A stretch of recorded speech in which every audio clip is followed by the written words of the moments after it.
Kim Jong-un brother is dead? Kim Jong-nam, brother of North Korean leader Kim Jong-un, mysteriously died in a Malaysian airport in 2017. Moments before his death, security footage found two mysterious women rubbing something on his face. It turns out that this was a prank. However, moments later, Nam can be seen going to a medical facility in what would be the final moments of his life. Who were these women? What was the prank? And was this an accident? Let's explore the tragic story of two young women looking for fame and the elaborate YouTube prank that took Kim Jong-nam's life. The last thing I want to do is mess with Kim Jong-un's relative. They're done. They gotta be done. Mother of 3 children, struggled for most of her life. Dropping out of school at 12 and having her first child at 17, City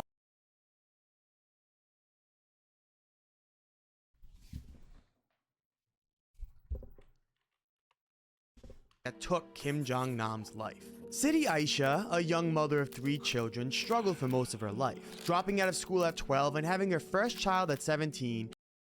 Where are your parents, man? What do you mean dropping out of school at 12 and having a jit at 17? Where is your guidance, bruh?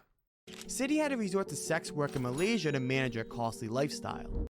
Ah, so she was doing One morning in 2017. Oh, this is later. This is later after all that. Not at the time. I'm about to say sex work as a jit is crazy. City would take a taxi and meet a driver that brought an opportunity she could only dream about. The chance to be a celebrity. The driver said that he had a Japanese client who was looking for someone to act in a reality TV show, and City had just the right look. Flattered and desperate to escape her current situation, City met with this client, a man named James, who told her he was a Japanese TV producer making candid camera style shows for YouTube. The Japanese TV producer named James. Ain't his name supposed to be a little bit more, you know what I'm saying? Just James. theme of his current project was a prank show, and he was looking for a woman to execute quick and innocent pranks on locals in the area. The job paid $90 for 15 minutes of work, which was a monstrous increase to the $5 per client City was currently. What do you mean by that? Yeah, his name like LeBron or something.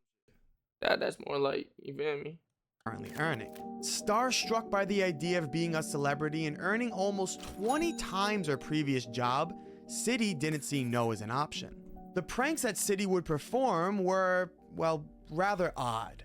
The producers would put baby oil on her hands and tell her to sneak up behind locals in the area and rub the oil all over their faces. City didn't quite get how these pranks were that entertaining, however, she didn't ask questions. She lived a very secluded lifestyle and knew very little outside her life in Malaysia. She just assumed that this type of comedy was very funny in other sectors of the world. She would perform these pranks on multiple occasions in nearby malls and airports. Each time it would be the same prank, putting baby oil on people's faces. My thought process, they were getting her comfortable with doing that prank. The main mission was to take out Kim Jong-un's brother. Instead of baby oil in the bottle this time, it was some type of poison. The poison seeped into his skin and disintegrated his skull. Time went on, James would encourage City by reassuring her that these pranks would go viral. He would continue to increase her wages, promise City a trip to the United States, and convinced her that she was about to be a star. In some ways, James was right. City was about to be known across the globe, just not in the way she envisioned. One day, City was given a $200 bonus and was told that her next prank could propel her into international stardom. This was because the team planned a fake prank on a stage actor who would react in a way that would cause the video to go viral. City, more encouraged by the money at this time, could care less. She was What all these prank YouTubers doing, basically. getting paid a ridiculous amount of money to put baby oil on people's faces. Staged or not, City knew her job and knew how to do it right. The prank was planned to occur at the Kuala Lumpur International Airport, a common location for this prank show at the time. This time around, however, a second actress named Wang Ti Huang was hired alongside City to engage in the prank. Everything occurred exactly how it always had. The woman would meet at the airport, James would put baby oil on their hands, and they would be sent out to prank visitors walking by. The only difference being that this prank would be executed on the stage actor. However, unbeknownst to the woman, the man they pointed out wasn't an actor at all, but instead Kim Jong-un's half-brother, Kim Jong-nam. Kim Jong-nam was an outlier in the family. He was the oldest brother and at one point in time was in line to succeed his father, Kim Jong-il, as a leader of North Korea. Unattracted by the idea, Kim Jong-nam would take after his mother and find love in the Which one sounds cooler? Kim Jong-un? Kim Jong-nam? Or Kim Jong-il? Kim Jong Il is kind of ill. That shit kind of fire. I ain't gonna lie, these genetics though is, you know what I'm saying? I don't know why these genetics thing. North Korea. Unattracted by the idea, Kim Jong-nam would take after his mother and find love in the arts. He was fascinated by film and would take role as a loving and attempted father to his son, Kim Han-sol. As mentioned, Kim Jong-who? take Sol? role as a loving and attempted father to his son, Kim Han-sol. As mentioned, Sol is kinda Kim far. Jong-un and Kim Jong-nam had two different mothers. With the oldest being the likely favorite to take control of North Korea, Kim Jong-un's mother tried to find ways to make her son the favorite, as she wanted him to be the next heir to the throne. One day, Kim Jong-nam wanted to visit Disneyland in Tokyo. However, with international restrictions being placed on North Korea, traveling to Kim Jong Porky. What the fuck, nigga?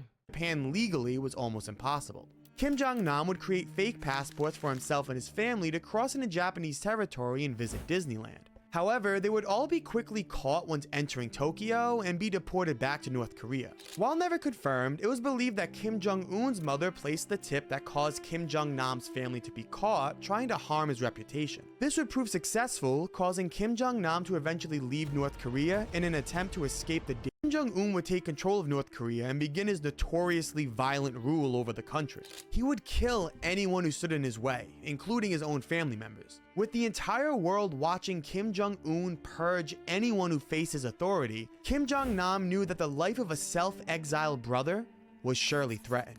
In a race against his own assassination, Nam became an informant for the CIA, providing information against North Korea in hopes of getting his own brother overthrown. However, despite his efforts, Kim Jong-un would prove to be victorious in what was one of the most elaborate assassinations ever executed. With North Korea being viewed as one of the most repressive and violent countries at the time, officials wanted this assassination to stay quiet. With much planning on the best way to go about this, they began to ponder a more unorthodox strategy. He slimed bro out! He slimed bro out like that, bro. What if they trick someone, a complete nobody, to execute the plan for them? A plan so well constructed that once it's over, no one would know where to point or who to accuse. A plan that has been in motion for several months, taking advantage of the innocent dreams of a young girl named Aisha. See, there was no TV prank show, nor any plan to propel this woman into international stardom through YouTube. A team of North Korean assassins needed to convince an unknowing civilian to sneakily rub oil on people's faces. For months now, City would arrive at a shoot, get baby oil rubbed on her hands, and surprise attack a local in the area. Nothing bad has ever happened, so why would today be any different? Would it smell no different or some shit? Like poison gotta have a scent. It wasn't tingling her? Day of Kim Jong-nam's assassination, everything went as it routinely goes. They report to James, he puts baby oil on their hands, and they get sent off to complete the prank. However, today, it wasn't baby oil being placed on their hands, but instead a deadly nerve agent known as VX, one of the most dangerous chemical weapons in the world. The substance felt no different from the baby oil City has used countless times. There was nothing that alluded to this prank being any different from the rest. Bro, my fucking observation hockey would have kicked in. I would have knew immediately, my nigga. I'm sorry. I'm gonna know the difference between baby oil and motherfucking poison, gangy. Wong went out, rubbed the substance on Nam's Yo, was that comp One Piece knowledge? Hold on. Was that comp, eh? Hello, was that comp, nigga? I see niggas using that word, so was that good usage? I just wouldn't expect something like that. It is very unexpected. But I feel like, I don't know, bro. My observation hockey would have kicked in.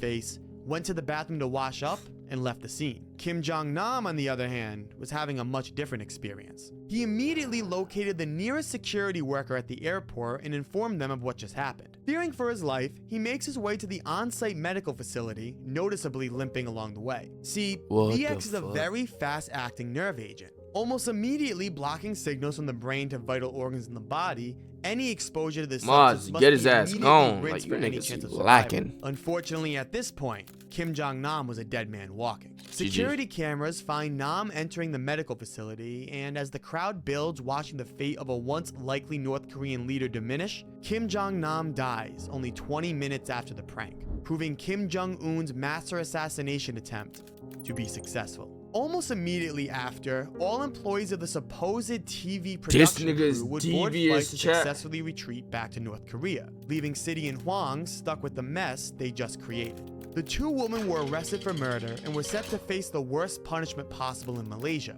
Death. Get pranks, nigga. To authorities, explaining the unlikely and unbelievable tale of how they were tricked into assassinating such an important figure, to which they were met with expected skepticism. How could you be tricked into a murder? As authorities began to examine the airport security tapes, they began to piece together that these women weren't alone. Undercover agents can be seen walking by the medical facility to monitor the status of Kim Jong-nam. The chemist of the nerve agent was identified and found lurking the airport's corridors, and the organizer of the assassination is found watching the entire plan unfold. The woman's stories were becoming more believable, however, it wasn't until they pulled the chemist for questioning that they all but confirmed the role of North Korea in this assassination. Security footage leaked from North Korean ambassadors speaking with this shit like a movie, nigga. Discussing the story they would tell the world. In this, you can see the group getting their facts straight and even commending the chemist on his job, saying that his fellow comrades were very worried. The two women were found innocent of murder. However, Hwang needed to serve a few years in jail due to her specific role in handling the nerve agent. An unfair punishment, but certainly better than the charge she was facing before. While the assassination of Kim Jong-nam was a success, their goal didn't go exactly as planned. The world addressed their concerns with the cruel and violent terror that Kim Jong-un was inflicting on his country, and the United States relisted. Aiden, this is the nigga you wanted to troll with on the kick gang? You crazy. You crazy. That nigga could have a motherfucker's family assassinated with some baby oil, my nigga. I'm good off those. Who's the most devious nigga on the planet right now? Like, who is like known as like a devious ass, evil ass nigga? Is there any of those right now? Putin? Who winning in the 1v1? Putin or Kim? I don't know shit about no Putin. Who winning in 1v1? Putin or Kim Jong-un? Putin winning? How many games? 5? Putin is winning in 5? Why? I know no Putin lore. Was he them niggas that was with Captain America shit? He a black belt. How do Putin look in 2023? Is he how old he is? He's a black belt in KGB? Hey, he getting his ass beat. But he can get his ass beat though. He got mad power and shit. But he gonna get it. Kim Jong-un can run the ones with the nigga. Like 1v1. He can beat his ass. He can beat the fuck out that nigga. No? Blood is 70. I'm looking it up. Vladimir Putin. Let's see what Vladimir Putin looking like these days. Oh, he don't look too old. Like he look old, but like he look kind of. Wait, hold on. Who winning in a 1v1? Putin or Kim Jong-un? Let's see what they talking about. Vladimir Putin stat. He's 64. How long ago was this? This is 6 years ago. Started practicing karate and judo at the age of 12. 15 years of experience at KGB. Putin kicks Trump's ass in about 30 seconds or so by choking Trump out with a single wing choke after throwing him in a shoulder throw. These niggas is horny. This is a ridiculous question. Trump is 71 years old and not in top physical condition. Well, Trump that old? Yo, Putin clearing all these niggas? Ask ChatGPT. Let's ask ChatGPT. Would win in a fight Putin or Kim Jong-un? Whoa, okay, this nigga Putin got some shit. I ain't gonna lie. Okay, who would win in the sport of, let's do something like boxing? Putin or Kim Jong-un? Who would win in a race? Putin or Kim Jong-un? Yo, these niggas is gatekeeping, bro.